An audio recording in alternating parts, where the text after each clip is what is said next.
अच्छा बच्चे, starting with the name of Allah Almighty. In today's lecture we are going to continue our discussion regarding the numericals of chapter number 14. In the previous part we discussed till problem number 14-6, and in today's lecture we are going to continue our discussion. As you can see on your screen that it is 14-7, our next numerical. Alternate dividend policies. One, over the last 10 years the firm had the earning per share shown in the table. You have the earning available per share. Fine. Later on, in different requirements we have different plans, and what we have to do, we have to calculate the dividend as per the plans prescribed in particular requirements. As long as requirement A is concerned, if the firm's dividend policy was based on constant payout policy of 40% for all year with positive earning and 0% otherwise, what would be the annual dividend for each year? In simple words वो क्या कह रहे हैं आपको कि आपके पास earning per share दी हुई है, जहाँ जहाँ आपको अर्निंग आ रही है पॉजिटिव अर्निंग, तब तो आप उनका 40% लेंगे विद पॉजिटिव अर्निंग और 0% अदरवाइज। यानी अगर जब आपकी अर्निंग पर शेयर नेगेटिव आ रही है तब आपने क्या करना है, आपने कोई भी अर्निंग नहीं देनी। ठीक है। अब यहाँ पे कुछ बच्चों का कॉन्सेप्ट यहाँ पे आ जाएगा दिमाग में कि sir earning per share negative कैसे हो सकती है। नेगेटिव यही होगा कि आपने लॉस में चले गए कंपनी, तो आपका जो नेट प्रॉफिट आना था उसकी जगह नेट लॉस आ गया। नेट लॉस को नंबर ऑफ शेयर्स पर डिवाइड करेंगे तो अर्निंग पर शेयर क्या आ जाएगी, आपकी नेगेटिव आ जाएगी। ठीक हो गया। अच्छा, अब हम इसी को सॉल्व करते हैं। सबसे पहले हमने क्या करना है कि अपनी जो है ना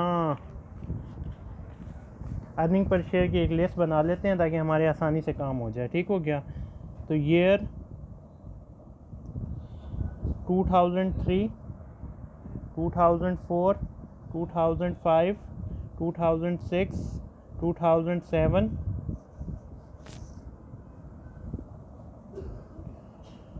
2008, 2009, 2010, 2011 एंड 2012।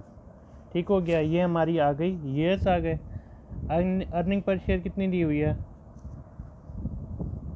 0.25 minus 0.50, 1.8, 1.20, 2.4, 3.2, 2.8, 3.2, 3.8 and $4। ये तो हमारी आ गई अर्निंग पर शेयर की लिस्ट। तो रिक्वायरमेंट नंबर ए में वो हमसे क्या कह रहे हैं, यू जस्ट हैव टू पे 40% for all years with positive earning. आपने इस तमाम जो वैल्यू दी हुई है इसका 40% एज ए डिविडेंड देना शुरू करना है। ठीक हो गया। तो पहले साल जो आपका डिविडेंड आएगा वो कितना आएगा, 0.10। दूसरे साल में क्योंकि अर्निंग नेगेटिव है हम $0 डिविडेंड देंगे, हम कोई भी डिविडेंड नहीं देंगे। इसके बाद 1.80 का 40% लेंगे, 0.72, फिर 0.48, फिर 0.96, फिर 1.28, फिर 1.12, फिर 1.28, फिर 1.52 एंड 1.60। ये हमारा सॉल्व हो गया ए पार्ट। ठीक हो गया।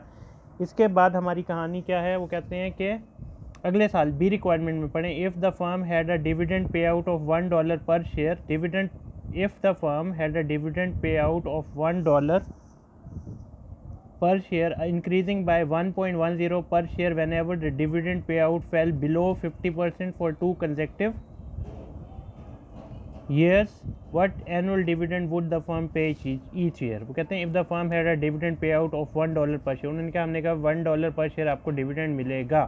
ठीक है। इंक्रीजिंग बाय $0.10, जब हम उन सालों में $0.10 डिविडेंड देंगे whenever the dividend pay out fail below 50%, जहां आपको लगेगा कि डिविडेंड पे आउट जो है आपका वो 50% से कम हो गया फॉर 2 कंसेक्टिव ईयर्स। ऐसे 2 साल जब आपका डिविडेंड पे आउट रेशियो 50% से कम आ रहा है तब आप क्या करेंगे, what annual dividend would the firm पे, तब हम अपना जो क्या नाम है dividend, what annual dividend would the firm पे ईच है, तो हमने कितना डिविडेंड, अब डिविडेंड पे आउट रेशियो क्या होता है, डिविडेंड को की वैल्यू को मैयर करना है with the earning per share और उसकी वो वैल्यू कैलकुलेट कर देनी है।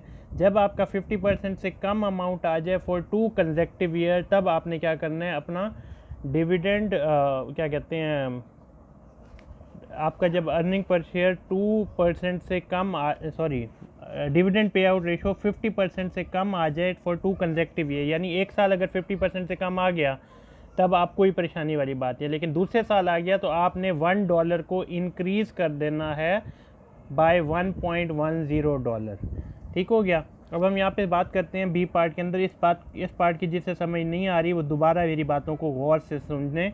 मैं यहाँ पे कह रहा हूँ कि जब आपकी डिविडेंड पे आउट रेशो 50% से कम आई है, sir dividend pay out ratio कैसे निकालेंगे, हम जो भी डिविडेंड दे रहे होंगे उसको कंपेयर करेंगे विद अर्निंग पर शेयर। जब हम डिविडेंड को अर्निंग पर शेयर पे डिवाइड करेंगे you will get certain percentage. वो परसेंटेज अगर 50% से ज़्यादा है ठीक है, अगर वो परसेंटेज 50% से कम है और 2 सालों तक वो कम ही आ रही है, इसका मतलब है कि हमें $1 की जगह $1.10 देना है। फिर अगर 1.10 के बाद अगले साल फिर वो 50% से कम आ रही है, हम 1.10 में फिर 0.1% बढ़ा देंगे, तो उस साल हम डिविडेंड देंगे 1.20। तो पहले साल हम देखते हैं कि डिविडेंड पे आउट कितनी आ रही है। ठीक हो गया। हम यहाँ पे सिंपल सा काम करते हैं, कैलकुलेशन कर देते हैं।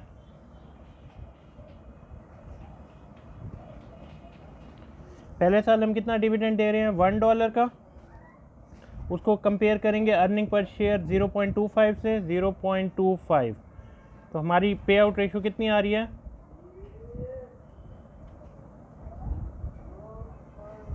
$1 जो हम डिविडेंड दे रहे हैं divided by earning per share पहले साल में कितने आ रही है 0.25, तो 0.25, तो हमारा कितना आ रहा है आंसर 4, यानी तकरीबन 400% आ रहा है, 400% आ रहा है। तो हमें टेंशन की बात नहीं है, हम ठीक डिविडेंड दे रहे हैं, $1 डिविडेंड देंगे। ठीक है। अब इन्होंने इस वाले पार्ट में नेगेटिव अर्निंग की कोई बात नहीं की। जब तक नेगेटिव अर्निंग की कोई बात नहीं है आप $1 ही देंगे और $1 को कंपेयर करेंगे नेगेटिव 0.50 से, फिर भी हम ज़्यादा दे रहे हैं तो पॉजिटिव हम ठीक दे रहे हैं। फिर $1 को कंपेयर करेंगे $1.80 से, तो यहाँ पे 1 डिवाइडेड बाय 1.80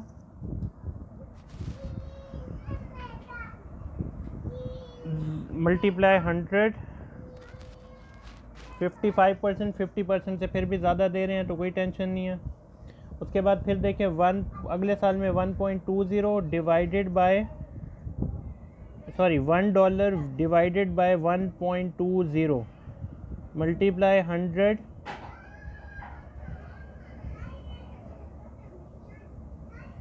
$1.20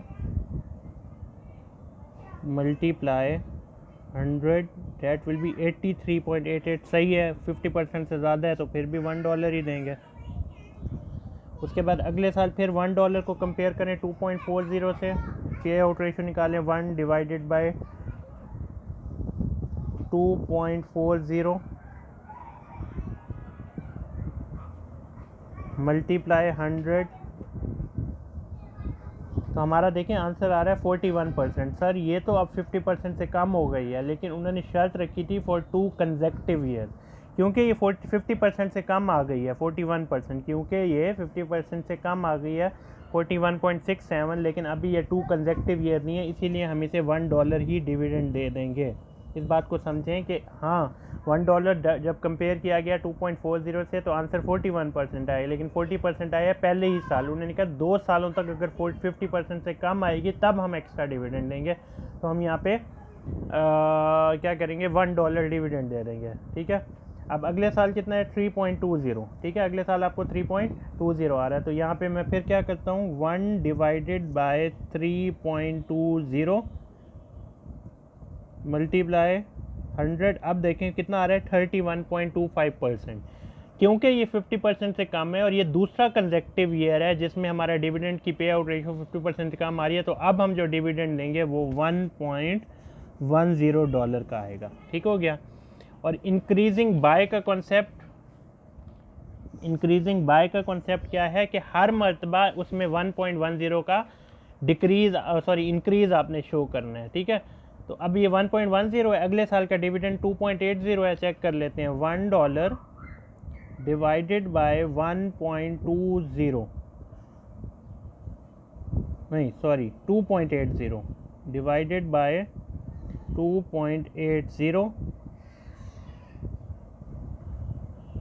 मल्टीप्लाई 100 कितना आ रहा है 35%। तो अभी भी अब दोबारा 50% से कम आ रहा है। अब इस साल भी हमने 1.10 में 0.10 ऐड करेंगे तो इस साल का डिविडेंड कितना आएगा 1.20। दोबारा मेरी बात समझे बेटा, मैं ये कह रहा हूँ कि अगर आपके इस साल में, पिछले साल आपने 1.10 दिया, ठीक है, ओके फाइन, लेकिन इस साल में आपका जो पे आउट रेशो आया $1 विल बी कंपेयर्ड विद $2.80। ये जो $2.80 इसके साथ कंपेयर किया तो आपका आंसर आया